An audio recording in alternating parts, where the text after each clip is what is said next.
All right, to get us started with Jermaine, we'll go to Mark Weiser and Mike Griffith. Hey, Jermaine, how's it going? It's going good. How you doing? Good. I want to ask you kind of in terms of a motivation thing, does the game last year, the upset, how does that sit with the locker room a year later? Is it something that you guys use to fuel you to play better against this team, or have you guys moved on past that? I mean, obviously you want to win every game you play, but I mean, you win some, you lose some. We're going to go out there and attack it just like it was any other week and prepare just as hard. I mean, we keep the main thing, and just try to keep raising our own standard of how we play. So, I mean, we're just going to go out there and try to win the football game. Jermaine, this is Mike Griffith. What are the goals?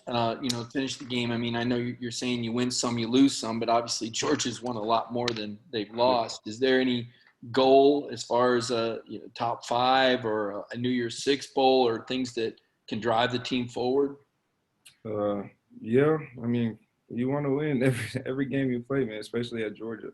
But that's all we're focused on, just one win at a time. We can't really try to look at the whole season and think about best case scenarios, worst case scenarios. I mean, you try not to as a program, just one game at a time.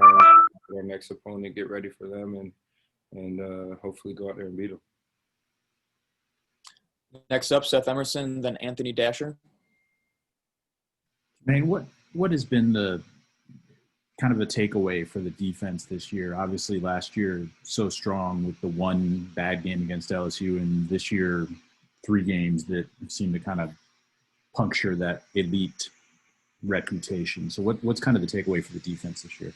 Can you repeat the question? My bad. What's your takeaway on the defense this year for Georgia? Last year, elite except for one bad game. This year, 3 games that have, not been what y'all wanted. I'm not really sure, but we go out there and we practice. We practice hard, prepare for the team we have to play, and we go out there and try to execute our plan. I don't think it comes down to one certain part of the game or anything like that. Just think we fell short in a couple areas, and we just got to come out the next week and try to fix that.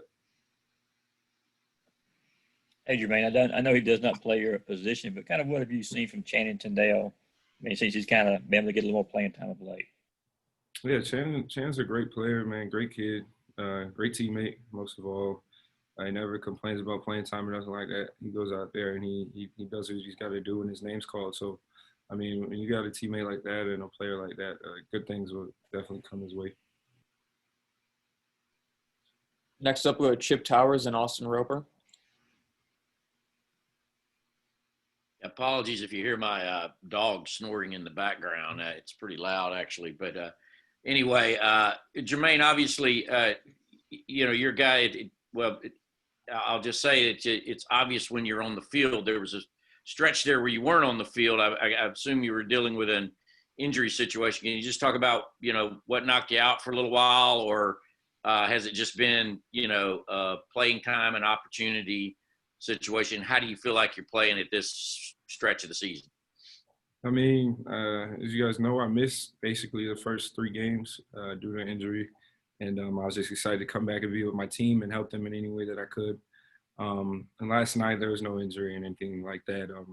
We're just pretty serious about keeping fresh legs out there, or whatever we could do to make sure that we didn't have tired guys out there. So we were just rotating between most of the guys in our room, like every 4 or 5 plays, just make sure we are all fresh and can go out there and make an impact on the field. So I think everybody in our room got the job done. I think we're all, very capable.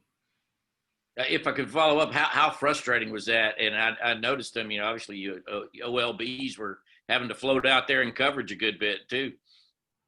I mean, it's not too frustrating, man. We got a brotherhood in that room, and we always talk about a piece of the pie and stuff like that. And I mean, like I said, I got faith in everybody in that room as well as they do in me. And when I'm not on the field, they're going to go out there and do a good job. And when they're not on the field, I'm going to go out there and go do a good job. It's just what's expected. Thank Hey, Jermaine. So looking at South Carolina and their quarterback situation they have going on right now, they have, it's between Luke Doty and Colin Hill. How would you, I guess, uh, differentiate like their skill sets and what they're kind of able to do as quarterbacks between the both of them? I mean, I haven't been able to watch too much film yet. I actually just got done watching the film from Saturday's game this morning. So just got to go watch film, look more in depth on their differences and similarities, and then, figure that out from there. If I can follow up with this, does it make it more challenging when you don't know who the quarterback is, like going out, like practicing throughout the week? Is it more challenging to kind of prepare for when you don't really know who the quarterback's going to be? I'd say yes in the case of like, say one's really mobile and one's not, then you got two different kind of game plans on how to go out at their strengths and weaknesses, just stuff like that, but not incredibly difficult. I think that we can adapt and then figure it out and, roll with the punches. Next up, Palmer Toms and Connor Riley. Yeah, Jermaine, you've had a sack in the last 4 games since you came back from your injury. What do you think the biggest difference for you getting to the quarterback has been? I don't know. I mean, like I said, when I got injured in the first play of the game, a lot of emotion kind of went over me. It's a senior season, and I didn't want to miss out on being out there with my brothers. You know what I'm saying? So when I finally, got the green light to go back out there, I don't know, man. I just been trying to take every rep at 110 miles an hour and go out there and do what I can for my team. And things have definitely been falling my way. And whenever I'm out on the field, I look to make a big change in the game. Palmer ended up asking the question I was, so I don't have a question. Alrighty, we have a couple more minutes. Do we want to open it up for questions? Alrighty, thank you, Jermaine. Thank you.